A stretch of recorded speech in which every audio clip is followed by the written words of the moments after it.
How do blockades win chess games? Imagine trying to push a heavy door that just won't budge. That's what a well-placed blockade can do in chess. It's a clever tactic that can turn the tide of a game, especially in the middle game. When you see a pawn about to promote, it's tempting to attack or capture it. But sometimes, the best move is to put a piece right in front of it, stopping its progress entirely. This is called a blockade. It's like putting a barrier that the pawn cannot cross. The main idea is to prevent the opponent's pawn from reaching the last rank and becoming a stronger piece. This can be a game changer because a pawn's main power lies in its potential to promote. When it's blocked, that threat disappears. Blockades work by limiting the opponent's options. When a pawn is stuck, it can't advance and the opponent's pieces become less active.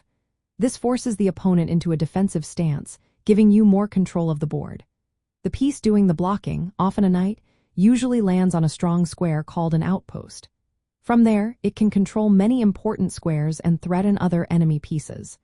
This positioning helps you create pressure and set up future attacks. Once the pawn is blocked, you can plan to attack it later, knowing it can't escape. Capturing or forcing it to move can lead to winning material or gaining a better position. Another benefit of a blockade is how it helps coordinate your pieces. When you control key squares, your other pieces can work together more smoothly. This makes it harder for your opponent to mount counterattacks. In the middle game, this is especially useful because controlling pawn structure and piece activity often decides who has the upper hand.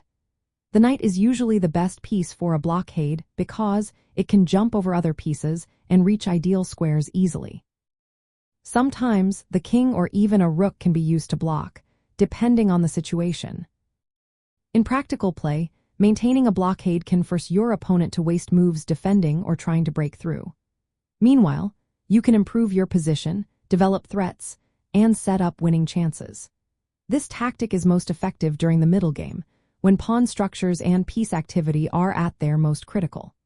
A well-executed blockade can turn a passive position into a winning one by controlling key parts of the board and limiting the enemy's options. It's a smart way to turn defense into offense and secure a victory.